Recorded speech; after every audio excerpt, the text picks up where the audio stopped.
Everyone, welcome back to my channel. This is Reema और हम इसमें क्लास 8 की साइंस पढ़ रहे थे। पहला चैप्टर हम पढ़ रहे थे। इसमें फर्स्ट चैप्टर है क्रॉप प्रोडक्शन एंड मैनेजमेंट। इसमें हम अगला टॉपिक कंटिन्यू करते हैं। हमने यहाँ तक पढ़ लिया था। एग्रीकल्चर प्रैक्टिसेस में जो स्टेप्स आते हैं 7 स्टेप्स ही हमने कंप्लीट कर लिया था। अब एक एक स्टेप को हम देखते हैं। फर्स्ट स्टेप है preparation of soil. The preparation of soil is the first step before growing a crop. किसी भी फसल को उगाने से पहले हमें मिट्टी को तैयार करना होता है। ये हमारा पहला स्टेप होता है। One of the most important task in agriculture is to turn the soil and loosen it. सबसे इम्पॉर्टेंट टास्क एग्रीकल्चर में यही होता है कि पहले हम मिट्टी को लूज़ करें, ढीला बनाएं। ठीक है। This allow the root to penetrate deep into the soil. इससे क्या होता है कि पौधे की जड़ें जो है वो मिट्टी में अंदर तक जाती हैं। The loose soil allow the root to breathe easily even when they go deep into the soil. जब पेड़ की जड़ें जो है गहराई में अंदर तक चली जाती हैं तो इससे क्या होता है, मिट्टी को लूज़ बनाने से इनकी रूट्स जो है आसानी से ब्रीथ कर पाती हैं। इसीलिए इनको लूज़ करना बहुत ही ज़रूरी होता है। Why does the loosening of soil allow the roots to breathe easily. कैसे जो है सॉयल को जब हम लूज़ बनाते हैं तो रूट आसानी से ब्रीथ कर पाता है। क्या रीज़न है इसके पीछे, तो यहाँ देखते हैं हम। The loosening soil help in the growth of earthworms and microbes present in the soil.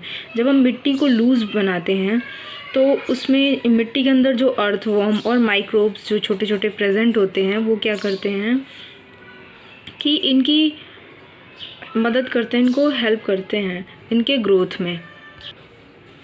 These organisms are friends of the farmer since they are further turn and loosen the soil and add humus to it.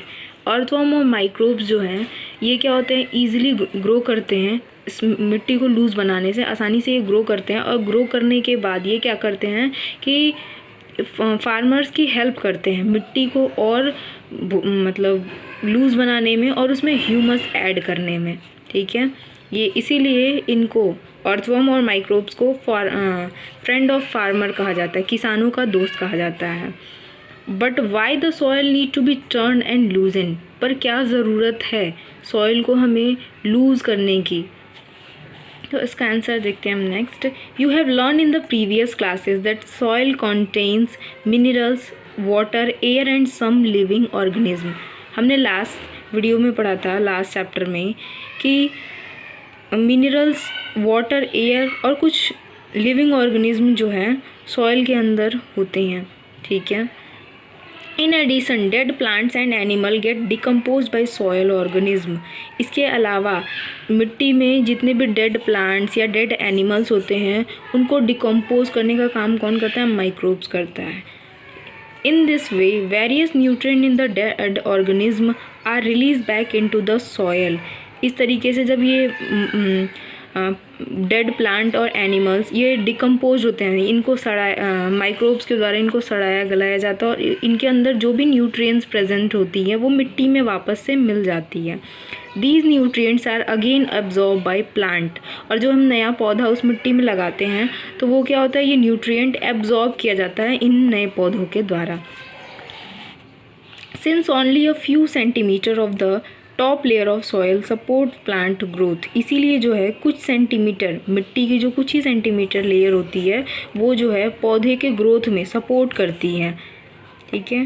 Turning and loosening of the soil brings the nutrient rich soil to the top so that the plant can use these nutrients.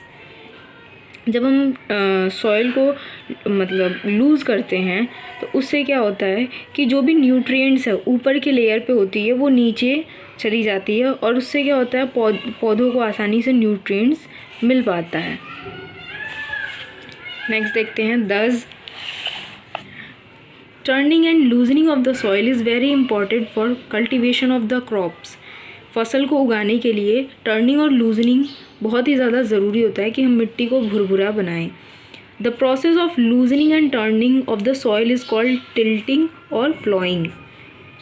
जिस process से हम मिट्टी को loose करते हैं उसी को हम टिल्टिंग या प्लॉइंग कहते हैं, यानी खेतों की जुताई करना। This is done by using a plough. और हम खेतों की जुताई कैसे करते हैं, तो प्लॉ का यूज़ करके। Plough are made of wood and और आयरन। प्लॉ जो है वो लकड़ी का या लोहे का बना होता है। If the soil is very dry, अगर मिट्टी बहुत ज़्यादा सूखी है, इट में नीड वाटरिंग बिफोर प्लॉइंग, तो हमें क्या करना होता है, पहले मिट्टी को पानी डालना होता है। उनको प्लॉ करने से पहले, उनकी जुताई करने से पहले हमें मिट्टी में, खेतों में पानी डालना होता है। The plot field may have big clumps of the soil called crumbs. जुते हुए खेत में बड़े बड़े जो मिट्टी के सॉइल के क्रम्स होते हैं, यानी टुकड़े होते हैं मिट्टी के, पत्थर जैसे। It is necessary to break these crumbs, इनको हम क्रम्स कहते हैं, इन टुकड़ों को, और इसको ब्रेक करना बहुत ज़्यादा ज़रूरी होता है। Levelling the field is beneficial for the sowing as well as for irrigation. हमें क्या होता है, मिट्टी को पहले उनकी जुताई करके उनको लेवल में लाना, मतलब कि उनको बराबर हिस्सों में लाना बहुत ही ज़्यादा ज़रूरी होता है। इससे क्या होता है कि हम जब बीज डालते हैं तो बीज भी अच्छे से डलता है बराबर हिस्सों में, और उनमें जब हम सिंचाई करते हैं, इरिगेशन यानी जब हम खेतों को पानी डालते हैं, तो वो भी क्या होता है, बराबर अच्छे तरीके से पूरे खेत में जाता है। Levelling of soil is done with the help of a leveller. हम जो है सॉइल की लेवलिंग किससे करते हैं, तो लेवलर की मदद से। ये जो होता है एक इंस्ट्रूमेंट होता है। Sometimes manure is added to the soil before tilting. कभी कभी क्या होता है, हम खेतों में जुताई करने से पहले ही खेतों में खाद डालते हैं, ताकि क्या वो मिट्टी में अंदर आसानी से अच्छे से मिक्स हो जाए और हमारी मिट्टी जो और ही न्यूट्रिएंट्स रिच हो जाए। This help in proper mixing of manure with soil. इससे क्या होता है कि हम खाद को मिट्टी में अच्छे से मिक्स कर देते हैं। The soil is moistened before sowing. और हम जब बीज डालते हैं, बीज डालने से पहले हम क्या करते हैं, पहले मिट्टी को मॉइस्चर बनाते हैं, यानी नमी युक्त बनाते हैं। तो आज यहीं तक पढ़ते हैं। Thank you.